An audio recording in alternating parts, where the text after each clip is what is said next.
नमस्कार, मैं हूं विद्यासागर। स्वागत है आप सभी का दिल्ली लाइव में। बुलेटिन में सबसे पहले बात, सुप्रीम कोर्ट ने आज कांवड़ यात्रा को अनुमति देने के फैसले पर उत्तर प्रदेश सरकार से एक बार फिर विचार करने को कहा है। सुप्रीम कोर्ट ने उत्तर प्रदेश सरकार से सोमवार तक का समय देते हुए कहा कि तब तक अपने फैसले से कोर्ट को अवगत कराएं, नहीं तो कोर्ट आदेश जारी कर देगा।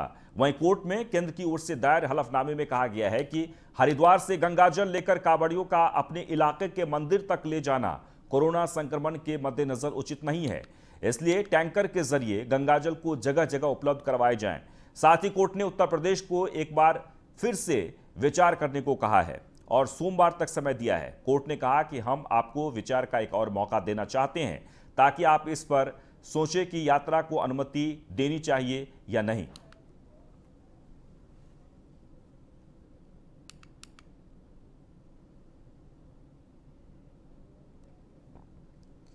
वहीं केंद्र के नए कृषि कानून के खिलाफ किसानों के प्रदर्शन से संबंधित केस लड़ने के लिए वकीलों का पैनल बनाने को लेकर तकरार अभी थमती नहीं दिख रही है। दिल्ली के डिप्टी सीएम मनीष सिसोदिया ने शुक्रवार को प्रेस कॉन्फ्रेंस कर कहा कि कैबिनेट ने तय किया है कि दिल्ली सरकार का पैनल ही कोर्ट में जाएगा। साथ ही उन्होंने कहा कि पहले ही वकीलों का पैनल बनाया गया था, जिसे एलजी अनिल बैजल ने खारिज कर दिया था। वहीं अब दोबारा कैबिनेट बैठक में सरकार के वकीलों को नियुक्त करके फाइल एलजी को भेज दी गई है।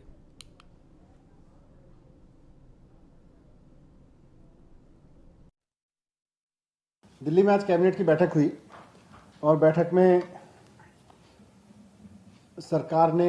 दिल्ली सरकार ने फार्मर्स के प्रोटेस्ट के संबंध में कोर्ट में पक्ष रखने के लिए जो वकीलों का पैनल बनाया था, तो सरकार ने तय किया कि दिल्ली सरकार का ही पैनल वहां कोर्ट में दिल्ली सरकार को रिप्रेजेंट करेगा।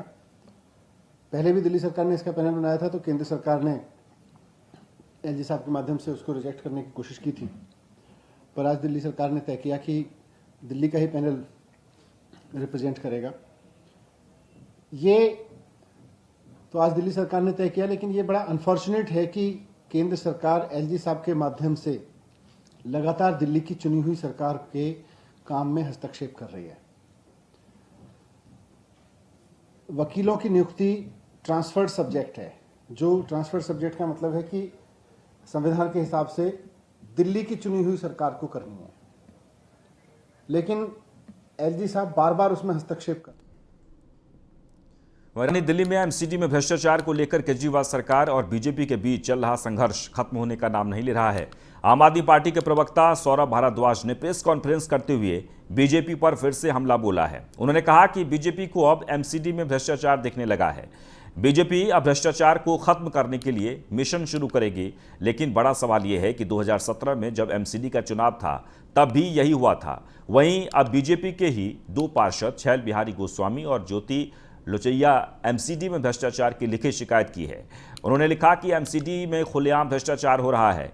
वहीं सबसे बड़ी बात यह है कि जिस मिशन की शुरुआत बीजेपी करने जा रही है, एमसीडी में भ्रष्टाचार को रोकने के लिए, कल आदेश गुप्ता के साथ प्रेस कॉन्फ्रेंस में वही लोग बैठे थे जो भ्रष्टाचार किए हुए हैं।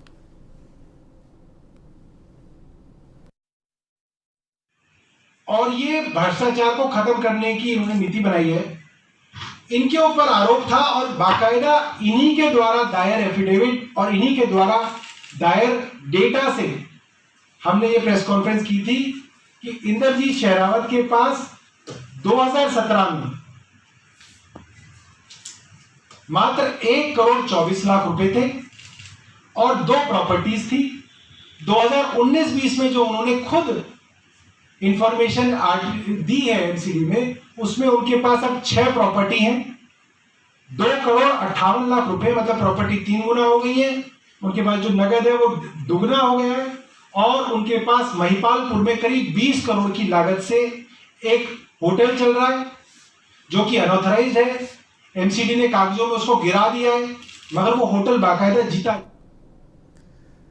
वह पूर्वी दिल्ली नगर निगम के नवनिर्वाचित मेयर श्याम सुंदर अग्रवाल की ओर से बीते दिनों जनता की समस्या का निवारण करने हेतु एक हेल्पलाइन नंबर जारी किया गया था, जिससे कि जनता की समस्याओं को प्राथमिकता पर रखकर समस्या का निवारण किया जा सके। और इस हेल्पलाइन नंबर को मेयर खुद ही अटेंड करते हैं। वहीं शुक्रवार और शनिवार का दिन उन्होंने जन सुनवाई के लिए रखा है। आज जन सुनवाई के दौरान मेयर ने बताया कि हमारे पास जितनी कॉल आ रही हैं, हम उन पर तुरंत अधिकारियों को कार्रवाई करने के निर्देश दे रहे हैं।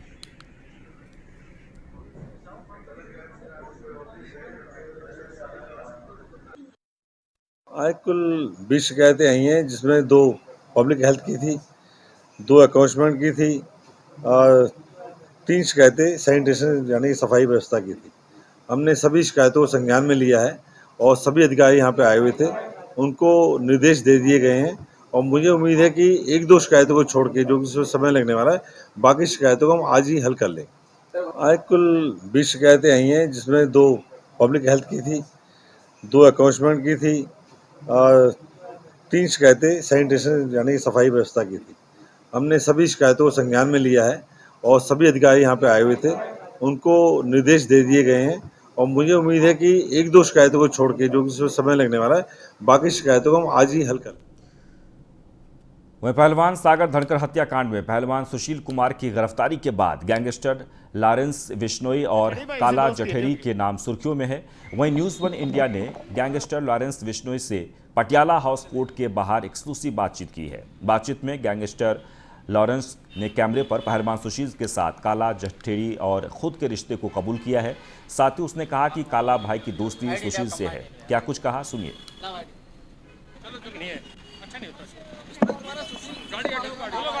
जठेड़ी भाई से दोस्ती है जिनकी।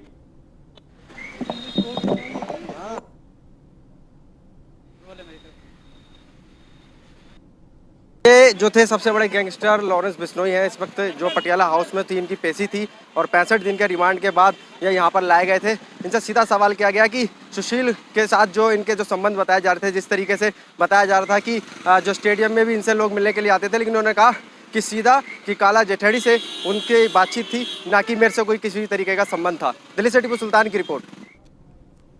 खबर गाजियाबाद से, जहां पर गाजियाबाद पुलिस का एक नया कारनामा सामने आया है। लोनी विधायक का नाम नहीं जानती है गाजियाबाद पुलिस। जी हां, पुलिस को नहीं पता नंदकिशोर गुर्जर का नाम। हॉर्स राइडिंग मामले में नागेश गुर्जर पर दर्ज की गई है एफआईआर में नागेश गुर्जर के पिता का नाम नहीं लिखा गया है। लोनी विधायक नंदकिशोर गुर्जर का बेटा है आरोपी नागेश, और इस मामले में मुकदमा तो दर्ज कर लिया गया है, लेकिन आरोपी के पिता का नाम नहीं लिखा गया है।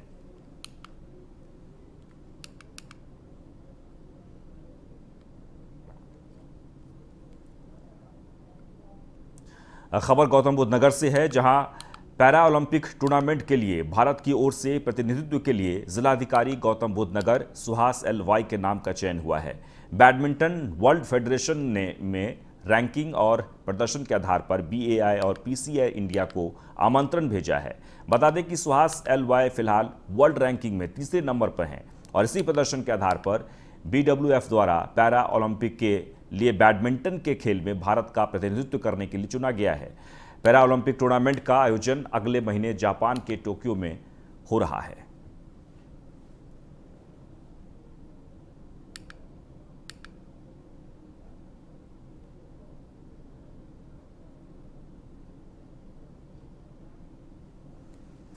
वह दिल्ली में आम आदमी पार्टी की विधायक आतिशी मारलेना ने कालका जी के गोविंदपुरी में बीजेपी प्रदेश अध्यक्ष आदेश गुप्ता के खिलाफ झूठी अफवाह फैलाने को लेकर एफआईआर दर्ज कराई है। दरअसल बीजेपी प्रदेश अध्यक्ष आदेश गुप्ता ने अपने ट्विटर हैंडल पर एक वीडियो पोस्ट किया था, जिसमें उन्होंने एक बारिश में जल भराव में DTC बस को लेकर एक फोटो डाली थी। इसे लेकर विधायक आतिशी मारलेना ने दावा किया कि यह वीडियो जयपुर का है, न कि दिल्ली का, और इसे लेकर झूठी अफवाह फैलाने के लिए उन्होंने ये एफआईआर भी दर्ज कराई है।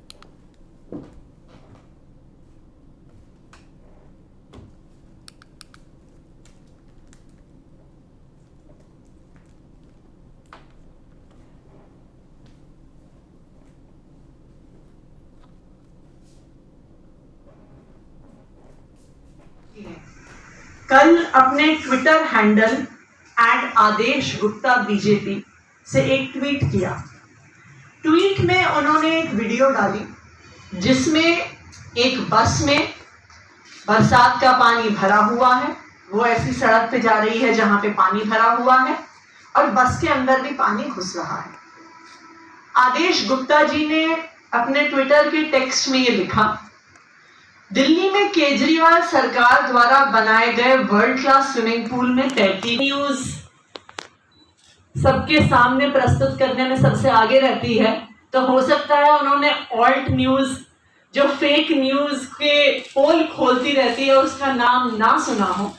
लेकिन मैं आदेश गुप्ता जी का अगस्त 2020 के एक ऑल्ट न्यूज के आर्टिकल पे ध्यान दिलाना चाहूंगी। गुप्ता जी ने वहीं पूर्वी दिल्ली से सांसद गौतम गंभीर ने आज अनोखे अंदाज में वैक्सीनेशन लगवाने के अभियान को आगे बढ़ाया। सांसद गौतम गंभीर ने यमुना खादर के टापू पर रहने वाले लोगों को वैक्सीन मुहैया कराने के लिए नाव में बैठकर लोगों तक फ्री में वैक्सीन उपलब्ध कराई। वहीं इस मौके पर सांसद गौतम गंभीर ने न्यूज़ 1 इंडिया के संवाददाता कपिल मैडी से खास बातचीत भी की। इस दौरान उन्होंने दिल्ली सरकार पर जमकर निशाना साधा।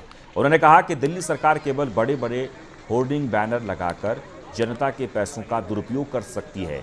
जनता के लिए कोई काम की उम्मीद दिल्ली सरकार से नहीं की जा सकती।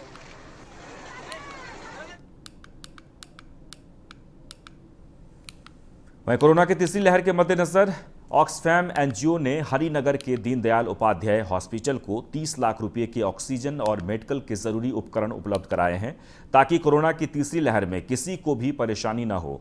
वहीं इस मौके पर हरिनगर से विधायक राजकुमारी ढिल्लो भी मौजूद रहीं।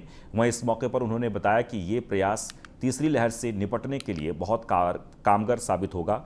वहीं एनजीओ के प्रोजेक्ट अधिकारी तरुण गोस्वामी ने कहा कि हमारी कोशिश है कि दिल्ली के सभी अस्पतालों में सुविधाएं दी जाएं और आगे हमारी और भी इसी तरह से तैयारी जारी रहेगी।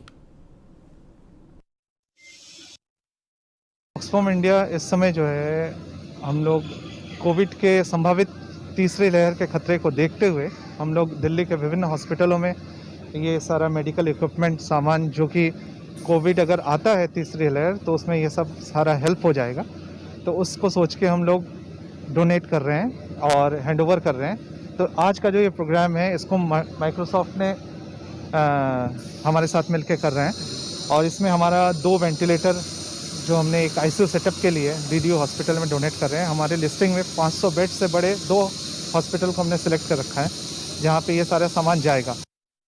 बहुत ही सतर्क रहकर कि आने वाले समय में फिर से कोविड की कोई कोरोना की लहर ना आ जाए और उसके लिए जो तैयारियां हैं सभी हॉस्पिटल्स में, दिल्ली के जितने भी हमारे हॉस्पिटल्स हैं उनमें तैयारियां पूरे तरीके से की जा रही हैं।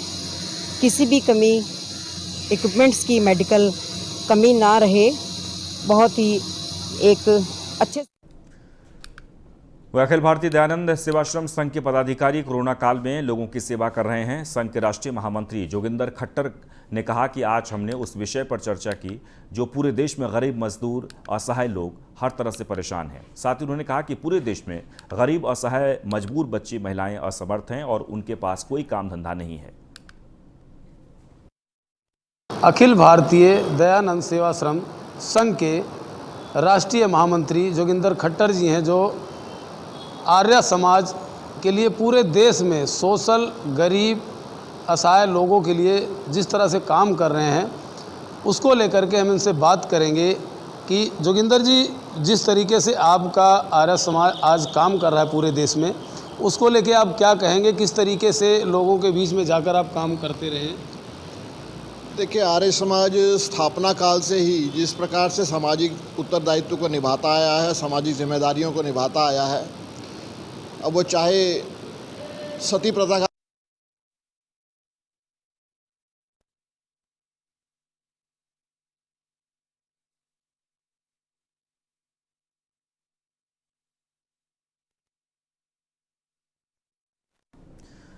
चलिए आगे बढ़ते हैं। अफगानिस्तान में तालिबान के बढ़ते वर्चस्व से हालात बिगड़ते जा रहे हैं। मीडिया कवरेज के लिए गए भारतीय पत्रकार दानिश सिद्दीकी की शुक्रवार को हत्या कर दी गई। वहीं इसे लेकर दिल्ली के ओखला जामिया नगर में उस वक्त माहौल गमगीन हो गया जब अफगानिस्तान से वीडियो जर्नलिस्ट दानिश सिद्दीकी के गोली लगने की खबर घर वालों को मिली।